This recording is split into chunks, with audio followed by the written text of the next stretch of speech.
Anda bisa terima? Oh, saya nggak bisa terima. Dia harus dihukum setimpal. Nah, hukuman yang setimpal itu kemudian dicari kan.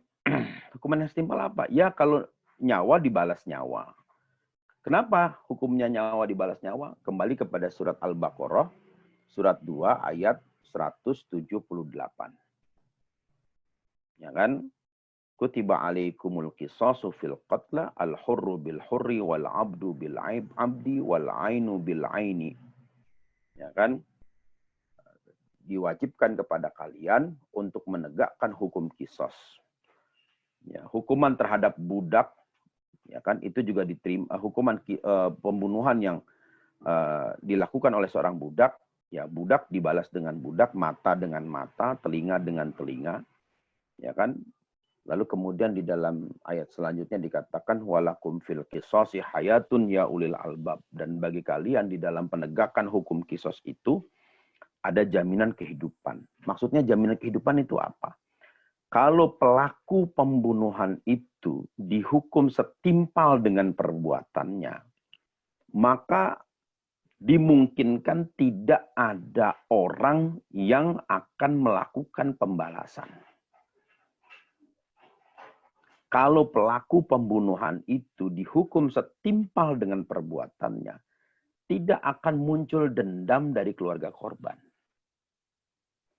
Ya, ini kalian rata-rata umurnya 18, 19, 20. Ada yang umur 20 di sini? Kelahiran 2000 ada? Ada. Ya, kelahiran 2002, yang kelahiran 2000 ada ya? Nah, tahun 2005, ini kalau kelahiran 2000, tahun 2000, ini ada yang kelahiran rata-rata 2000 berapa? 2002 ya? Ya, 2002. 2002. Oke, sama kayak anak saya 2002. 2002, tahun 2005, berarti kalian umur 3 tahun itu. Itu pernah terjadi kasus pembunuhan yang dilakukan seorang artis sinetron. Ada seorang artis sinetron, figuran kalau di sinetron, jadi dia bukan bintang utama, namanya Lydia Pratiwi. Kalau di googling ketemu tuh nama Lydia Pratiwi. Dia membunuh kekasihnya, membunuh pacarnya, naik gonggom Hutagalung. Ya, dia melakukan pembunuhan, ya, bekerja sama dengan pamannya. Jadi si Lydia Pratiwi ini ingin menguasai harta milik pacarnya, naik gonggom Hutagalung. Jadi eksekutornya pamannya, otaknya Lydia Pratiwi. Ya, meninggal dengan cara yang menyedihkan, mengerikan. Ya, jadi gonggom itu dibantai sedemikian rupa oleh pamannya, kemudian mayatnya itu dimasukkan ke dalam koper. Nah, dalam proses penyidikan itu keluarganya naik gonggom yang notabene beragama Nasrani menuntut kepada pihak berwajib kepada penegak hukum supaya Lydia Pratiwi dan pamannya itu dihukum mati. Dan mereka bersumpah, kalau tidak dihukum mati, kami keluarga gonggom orang Batak ini pasti akan menuntut balas katanya. Nah, itu ungkapan fitrah itu. Jadi siapapun tidak akan rela jika anggota keluarganya itu meninggal dengan cara dibunuh. Nggak ada yang rela. Ya kalian juga pasti nggak rela dong. Ya kan kalau ada anggota keluarga kalian yang mati dengan cara tidak wajar, itu pasti tidak rela. Jangankan dibunuh, meninggal dalam keadaan COVID saja, banyak yang tidak rela. Kenapa? Karena jenazahnya dibungkus plastik. Tidak boleh dilihat, ya kan? Kemudian tidak boleh ikut mengantarkan. Ini contoh sederhana. Jadi Quran itu berbicara tentang fitrah manusia. Bahwa manusia itu punya fitrah. Fitrah manusia itu adalah manusia tidak ingin dipisahkan dari keluarga yang dicintai. Itu fitrah manusia. Maka Al-Quran itu mengatakan, walakum fil qisasi hayatun. Bagi kalian, wahai orang-orang yang beriman, di dalam penegakan hukum balas itu, ada jaminan kehidupan. Dalam kasus pembunuhan ya. Jadi kalau ada orang meninggal dibunuh, maka pembunuhnya itu harus dihukum setimpal supaya tidak menimbulkan dendam berkepanjangan. Tapi bayangkan kalau misalnya orang yang membunuh, kita punya keluarga dibunuh. Nauzubillah ya, tapi ini contoh saja. Kita punya keluarga dibunuh. Ya. Lalu pembunuhnya hanya dihukum 5 tahun. Kira-kira bisa diterima nggak? Ya, pasti nggak mungkin kita bisa terima. Masa cuma 5 tahun gitu? Apa artinya nyawa dibandingkan 5 tahun?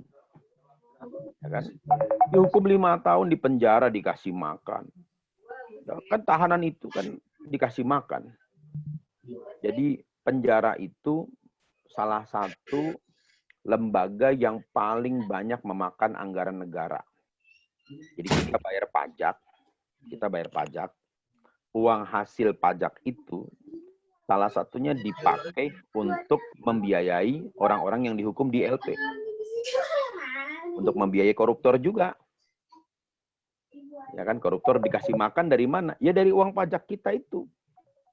Pembunuh di penjara makan dari mana? Ya dari uang pajak yang kita bayar itu.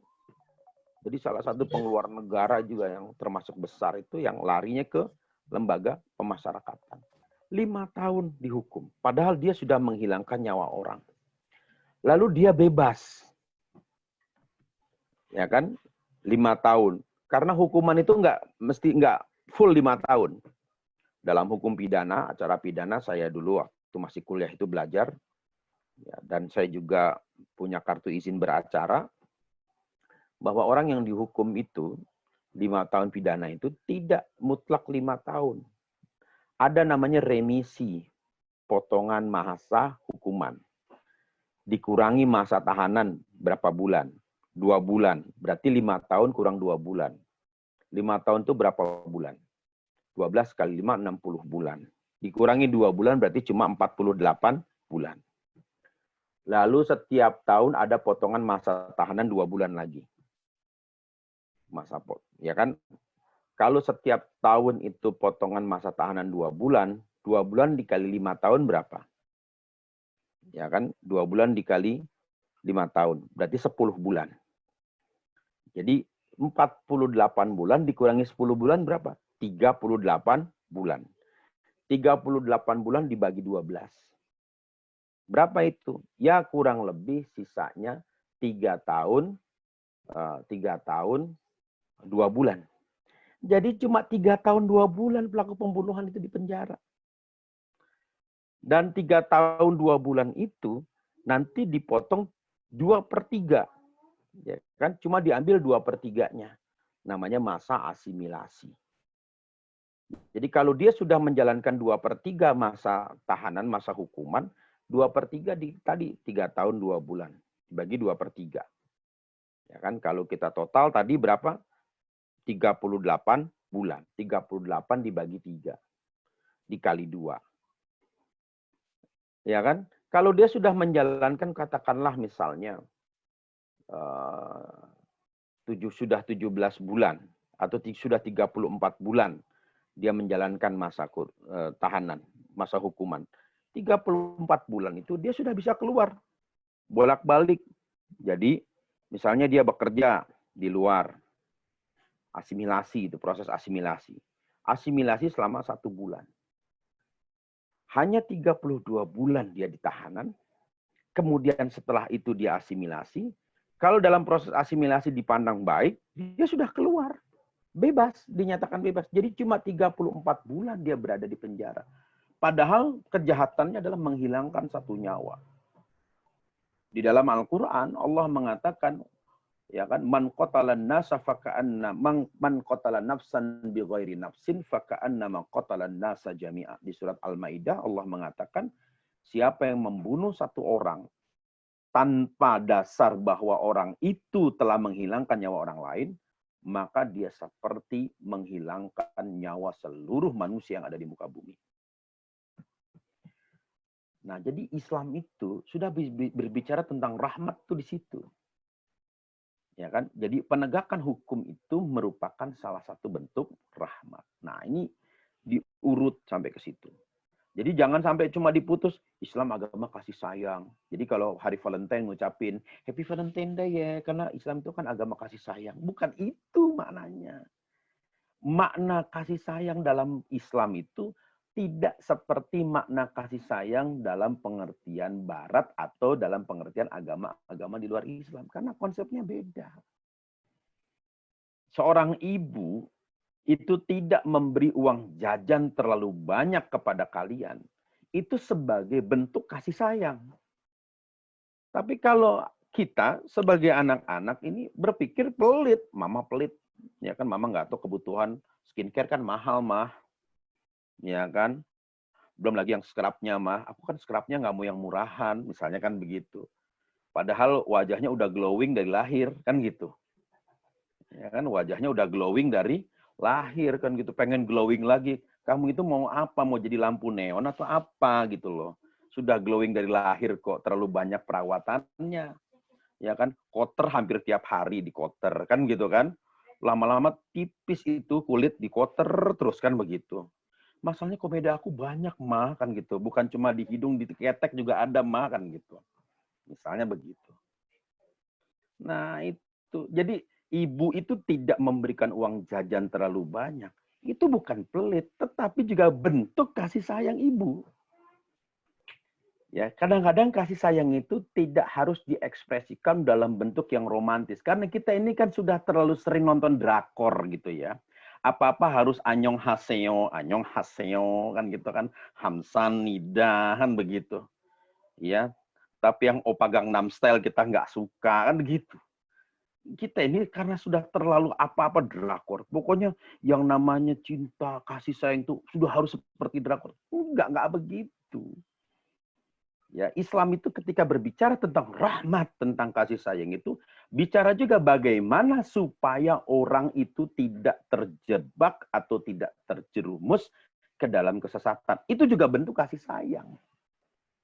Nah, kan gitu. Jadi Allah itu mewujudkan kasih sayang itu menurut caranya Allah, bukan caranya kita. Kita ini kan selalu berpendapat bahwa Allah itu harus seperti yang kita bayangkan. Ya tidak begitu. Jika dunia itu harus seperti yang kita bayangkan, maka sudah pasti rusak dunia itu karena mengikuti apa maunya kita. Padahal dunia ini berlangsung menurut apa yang Allah mau. Kehidupan ini berjalan menurut apa yang Allah mau. Maka dari itu sebutan Islam sebagai rahmat itu tidak saja untuk manusia, tetapi bicara lil alamin, untuk seluruh alam semesta. Bukan cuma untuk manusia, tapi juga untuk hewan, untuk tumbuhan, untuk batu-batuan. Ya kan? Karena semuanya itu dijangkau dalam ajaran Islam. Nah, ini maknanya. Jadi kalau kita memahami konsep seperti itu. Ya, jadi yang disampaikan oleh Ibu Nur Rofiah itu hanya highlight, hanya sepintas saja dari penjelasan tentang makna rahmat bagi alam semesta. Dan makna rahmat pun harus diperjelas. Bukan rahmat dalam pengertian kasih sayang seperti yang ada di film-film drakor itu. Bukan. Rahmat itu dalam pandangan Islam itu bagaimana supaya manusia tetap dalam keadaan selamat.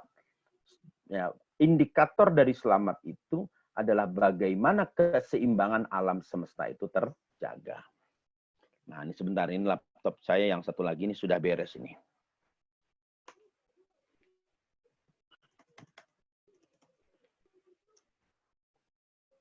Nah, saya mau tampilkan video selanjutnya. Mudah-mudahan ini bisa ya.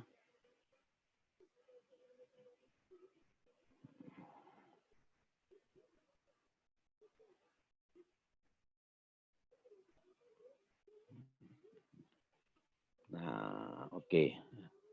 Nah,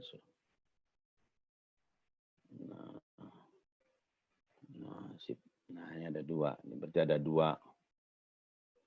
Oke. Nah,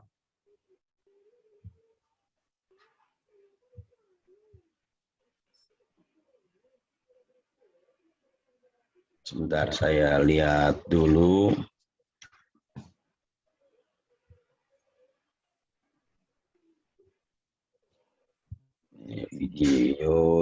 Yang kedua.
Saya keluar dulu dari sini ya, sebentar ya.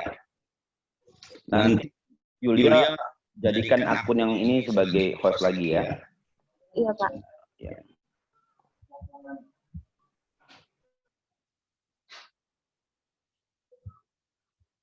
Nah, sebentar. Sudah belum?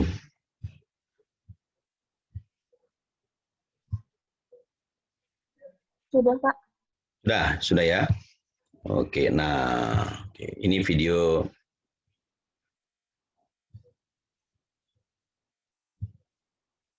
Oke.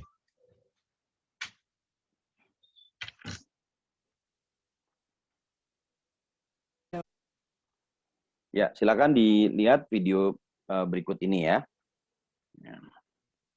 Nanti saya kirim filenya ya ke Yulia.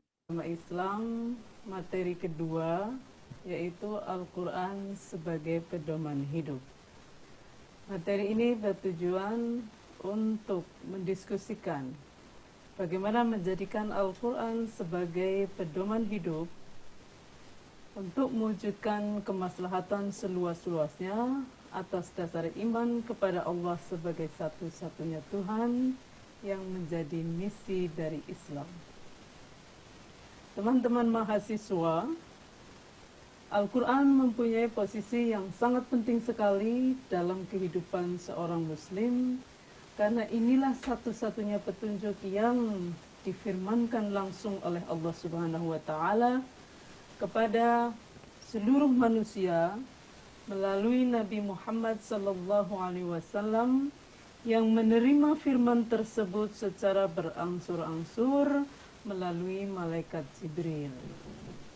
Jadi Al-Quran adalah firman Allah atau kalamullah yang diturunkan oleh malaikat Jibril kepada Nabi Muhammad SAW untuk menjadi petunjuk bagi seluruh manusia dalam menjadi muslim atau seorang manusia yang memberikan ketundukan hanya kepada Allah dengan hanya tunduk pada kebaikan bersama. Sebagai pedoman hidup dalam berislam, maka Al-Quran mempunyai misi yang tidak berbeda dengan Islam. Apa itu? Menjadi rahmat bagi semesta dan bagaimana memberi petunjuk pada manusia untuk bisa menjadi seseorang yang berakhlak mulia. Tidak hanya kepada sesama manusia, melainkan juga kepada sesama makhluk.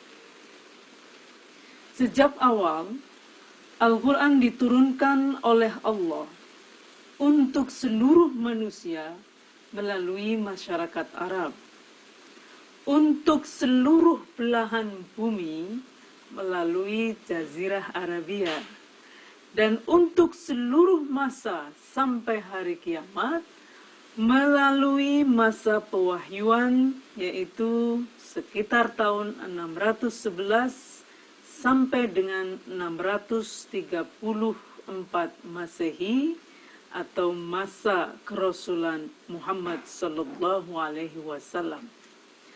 Maka Al-Quran mempunyai pesan yang bersifat universal, lintas masyarakat, lintas wilayah, dan lintas masa.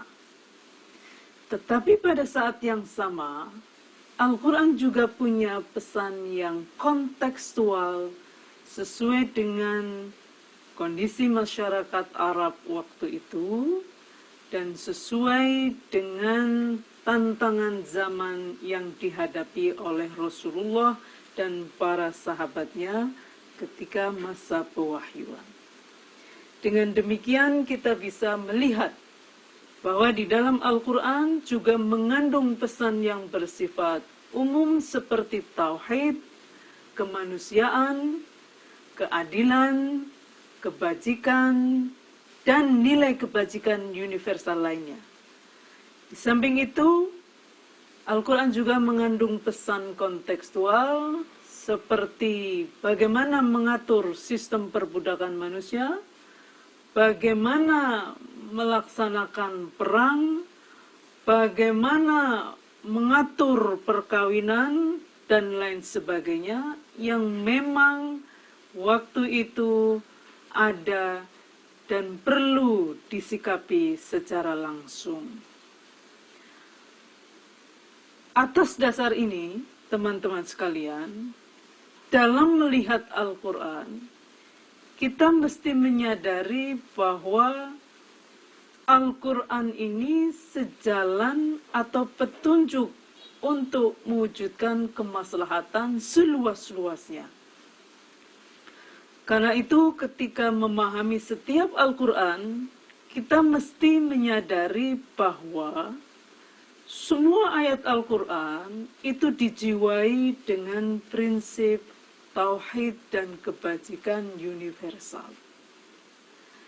Namun demikian, kita menyadari bahwa dalam 23 tahun masa pewahyuan, ada nilai-nilai kebajikan universal, tindakan-tindakan kemanusiaan yang bisa langsung sampai di tujuan akhir atau cita-cita tertinggi Islam, tetapi juga ada yang melalui target antara. Misalnya adalah ayat tentang peperangan. Tujuan akhir dari petunjuk Al-Quran itu adalah mewujudkan sistem kehidupan yang damai tanpa peperangan. Tetapi Rasulullah dengan para pengikutnya mengalami satu masa di mana mereka diperangi oleh pihak lain, sehingga tidak ada pilihan kecuali diam mati ataukah melawan sehingga ada harapan hidup.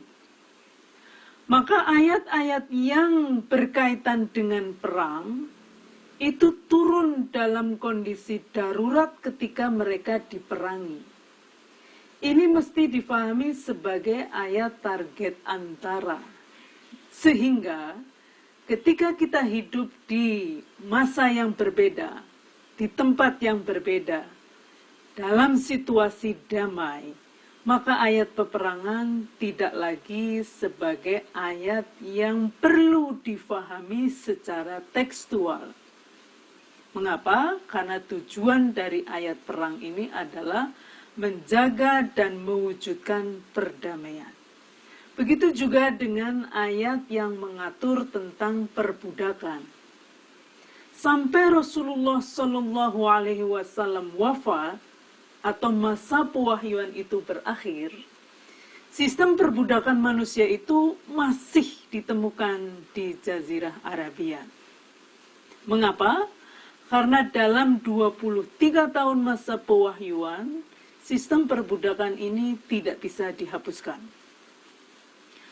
Bagaimana ketika kita sekarang ini sudah hidup di masa dan tempat berbeda, lalu kita tidak punya sistem perbudakan dalam sistem sosial kita, apakah kita melanggar Islam atau justru mewujudkan target akhir, tujuan akhir dari Islam yaitu sistem sosial tanpa perbudakan?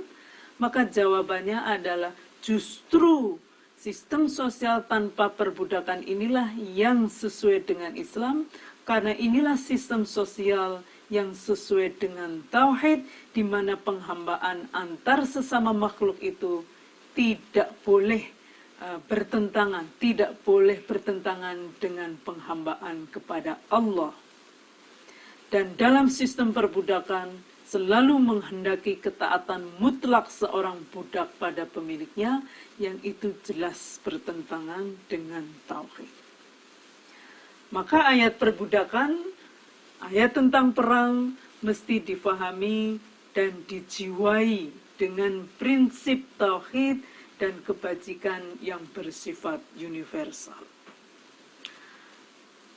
Dan kita mesti menyadari ada perbedaan antara Al-Quran dengan pemahaman kita atas Al-Quran. Al-Quran adalah firman Zat yang maha tahu dan maha benar. Maka semua informasi yang ada di dalam Al-Quran didasarkan pada pengetahuan yang tak terbatas dan pasti benar. Termasuk ayat-ayat yang memberi petunjuk tentang perbudakan maupun perang. Tetapi pemahaman kita atas Al-Quran adalah berasal dari manusia yang tidak satupun maha tahu, tidak satupun maha benar, pengetahuannya terbatas, bisa benar, bisa salah. Maka Al-Quran dan pemahaman kita atas Al-Quran itu sangat berbeda sekali. Mungkinkah apa yang kita fahami dari Al-Quran itu sesuai dengan kehendak Allah? Sangat mungkin sekali. Tapi tidak selalu. Bagaimana cara kita memastikan pemahaman kita sesuai dengan apa yang dikehendaki oleh Allah? Salah satu ciri dari pemahaman terhadap Al-Quran yang valid adalah tidak bertentangan dengan misi Islam, di mana Al-Quran menjadi petunjuk, yaitu tauhid dan melahirkan kemaslahatan bersama seluas-luasnya. Maka jika ada pemahaman atas ayat Al-Quran, kemudian melahirkan kerusakan atau bahkan membahayakan, maka kita bisa menolak pemahaman atas Al-Quran seperti ini tanpa menolak Al-Qurannya. Sebab kita menyadari bahwa banyak sekali ayat Al-Quran yang memang sedang merespon problem real yang dihadapi oleh masyarakat Arab waktu itu, di mana ketika situasinya berubah, maka pemahaman ayat secara tekstual itu bisa melahirkan dampak yang berbeda. Dan pemahaman manusia atas Al-Quran itu dipengaruhi oleh banyak hal. Pertama adalah oleh latar belakang keilmuannya. Ayat yang sama difahami oleh orang yang berbeda latar belakang keilmuannya bisa melahirkan kesimpulan yang berbeda. Misalnya ayat yang berbunyi وَتَرَى الْجِبَالَ تَحْسَبُهَا جَامِدَةً وَهِيَ تَمُرُّ مَرَّ السَّحَابِ. Dan engkau melihat gunung dan menyangka bahwa gunung itu diam, padahal dia bergerak seperti bergeraknya awan. Bagi seseorang yang punya latar belakang sastra Arab misalnya, dia akan menggali aspek sastra dalam bahasa Arab yang digunakan oleh ayat ini.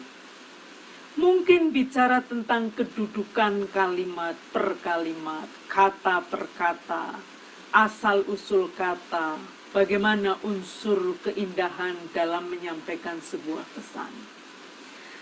Tapi ayat yang sama difahami oleh ahli tentang gunung, mungkin bahkan ketika dia tidak mengerti bahasa Arab dan hanya membaca terjemahnya, dia bisa menghubungkan makna dari ayat ini dengan beragam fakta teori tentang gunung.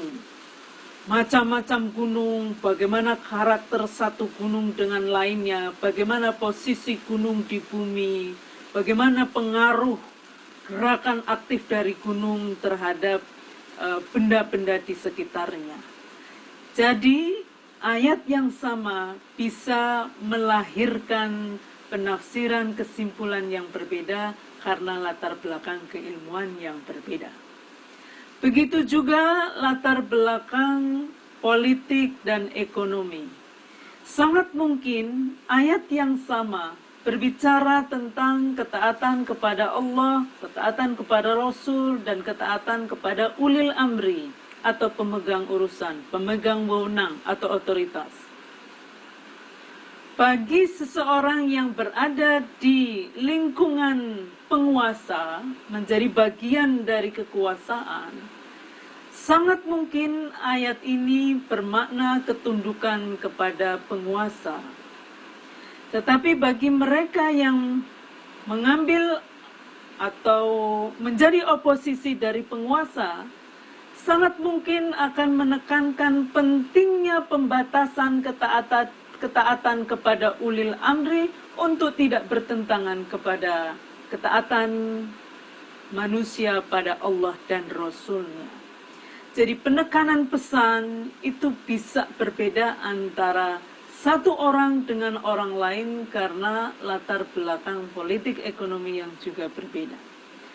Dan faktor lainnya juga sangat menentukan adalah jenis kelamin atau gender dari orang yang memahami Al-Quran. Misalnya petunjuk di dalam Al-Quran tentang pengalaman yang hanya dimiliki oleh perempuan.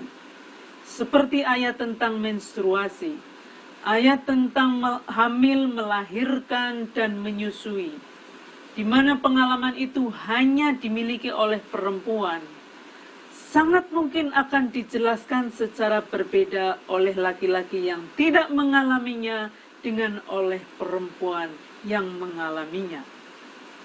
Perempuan bisa menjelaskan ayat tersebut dihubungkan dengan pengalaman mereka ketika menstruasi, hamil, melahirkan, dan menyusui.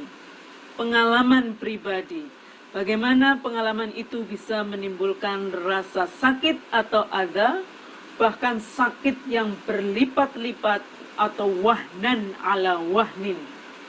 Sehingga pesan utama dari ayat tentang hal ini adalah bagaimana membangun sikap empati kepada rasa sakit yang dialami oleh seorang perempuan.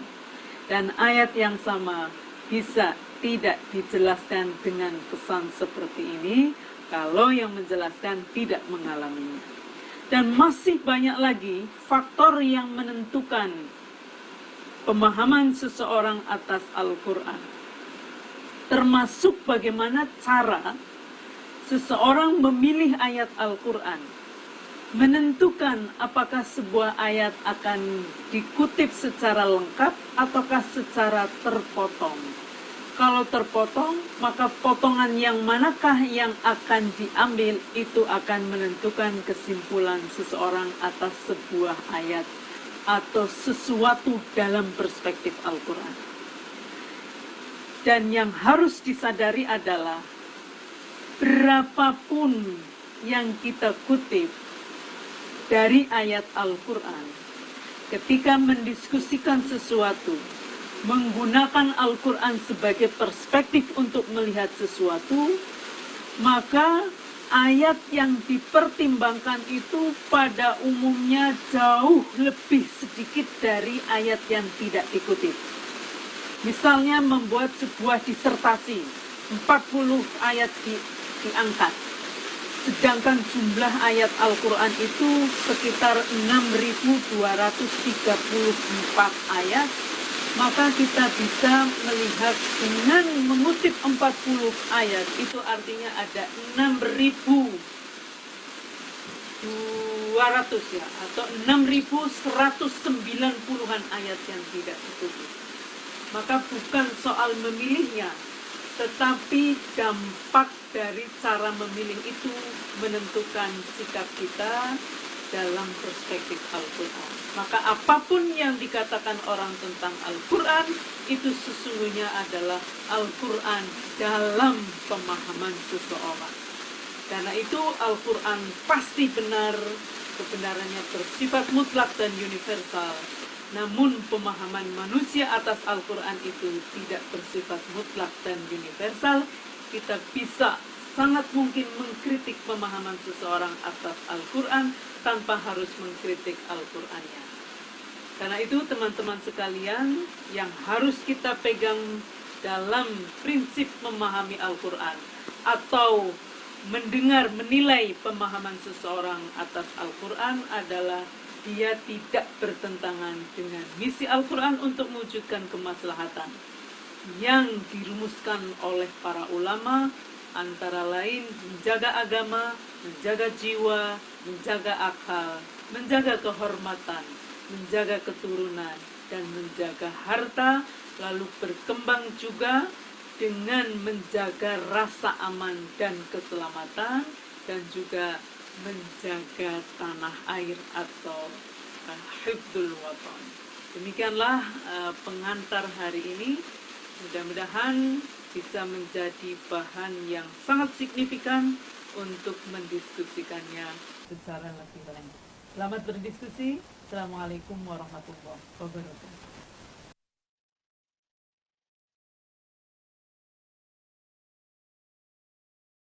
Baik, itu tadi penyampaian dari Ibu Nur Rofiah. Nanti akan saya kirimkan videonya ke Yulia. Ya, rekamannya memang pada waktu rekaman turun hujan lebat sehingga ada suara hujan yang melatar belakangi. Yang anggap saja itu sebagai background ya, latar belakang penyampaian gitu kan, supaya terkesan alami, natural. Baik, ya, tadi yang disampaikan adalah tentang penafsiran terhadap Al-Quran ya. Jadi ada dua hal yang dibedakan oleh Ibu Nur Rofiah di situ. Yang pertama Al-Qur'annya. Ya, Al-Qur'an itu sifatnya mutlak dan pasti benar. Itu Quran ya. Kita tidak menolak itu. Jadi semua yang ditulis di dalam Al-Qur'an, yang terdapat di dalam Al-Qur'an, itu sudah pasti benar ya. Tidak mungkin ada yang salah dari Al-Qur'an. Nah, yang kedua yang disampaikan oleh Ibu Nur Rofiah itu adalah tentang tafsir terhadap Al-Quran. Nah, tafsir terhadap Al-Quran ini dilakukan oleh manusia. Ya, tentunya tidak bisa dilepaskan dari sifat dasar manusia. Yang satu, manusia itu punya sifat dasar relatif. Ya, relatif dalam arti manusia itu tidak bersifat mutlak. Ya, manusia itu berubah-berubah. Kalau bahasa kalian tuh random gitu loh. Manusia itu begitu random. Jadi ya kadang begini, besok berubah lagi. Nah, itu manusia. Itu pada umumnya seperti itu. Jadi manusia itu punya karakter, punya sifat, satu relatif. Kemudian yang kedua tidak mutlak benar. Ya, tidak mutlak benar. Jadi pendapat saya boleh jadi keliru, tetapi ada kemungkinan benar. Pendapat kalian ya boleh jadi benar, tapi ada kemungkinan keliru. Jadi itu ciri khas manusia. Maka oleh Ibu Nur Rofiah itu dibedakan antara Al-Quran dan penafsiran terhadap Al-Quran. Nah, tadi beliau lebih banyak menjelaskan tentang penafsiran Al-Quran. Nah, penafsiran terhadap Al-Quran itu dipengaruhi oleh banyak hal. Yang pertama beliau katakan tadi adalah bahwa penafsiran manusia terhadap Al-Quran itu dipengaruhi oleh konteks sosial dan politik. ya dipengaruhi oleh keadaan sekitar, maka dia akan punya cara pandang tertentu. Tafsir orang Minangkabau terhadap Al-Quran itu berbeda dengan tafsir orang Jawa terhadap Al-Quran. Ya, jadi ulama Minangkabau itu punya cara pandang yang berbeda ketika memahami Al-Quran dengan ulama dari Pulau Jawa. Kenapa?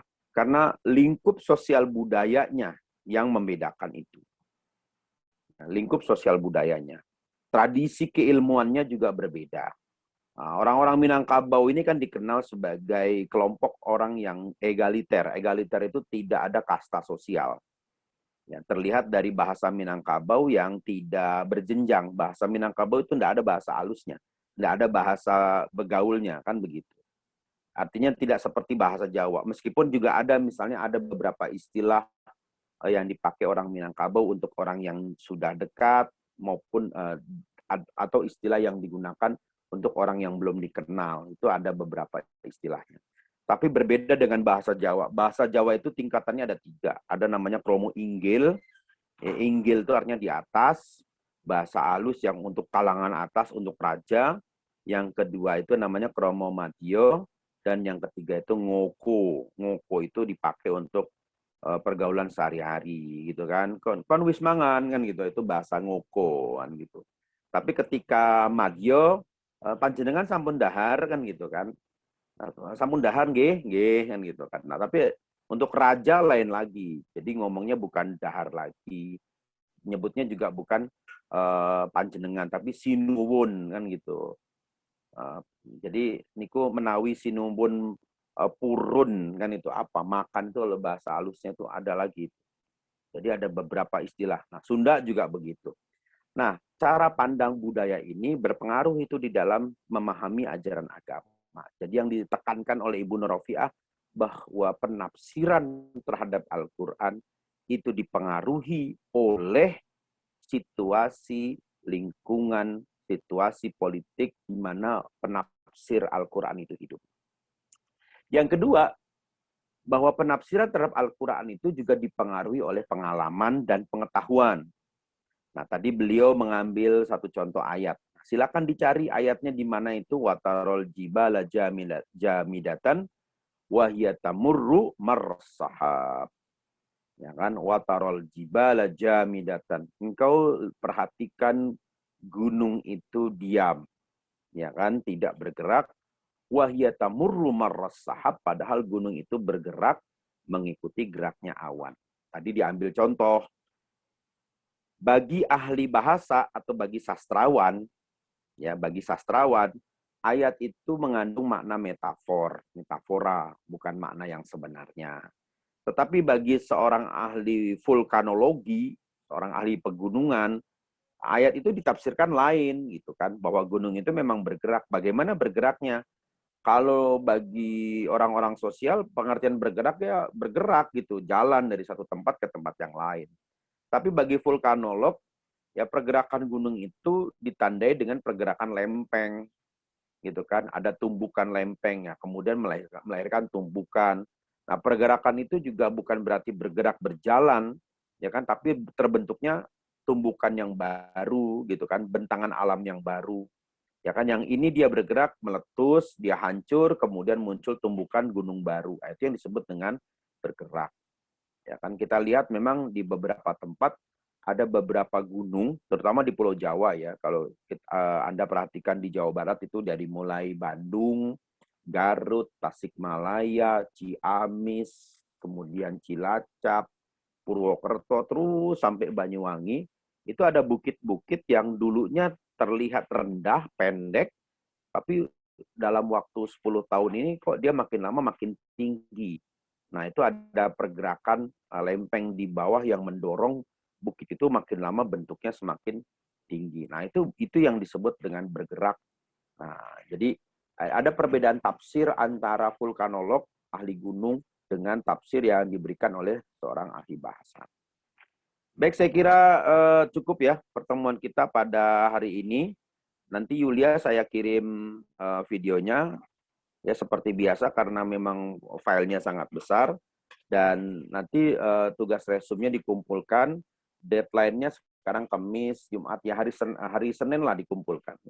Mudah-mudahan kita bisa pindah kuliah di hari Senin ya, karena kalau begini agak tanggung juga dipecah. Saya inginnya vokasi 1 hari udah penuh, full vokasi dari pagi sampai siang. Terima kasih atas perhatian semuanya. Assalamualaikum warahmatullahi wabarakatuh. Waalaikumsalam warahmatullahi wabarakatuh. Terima kasih, Makasih, Pak. Pak. Ya. Terima kasih, Pak.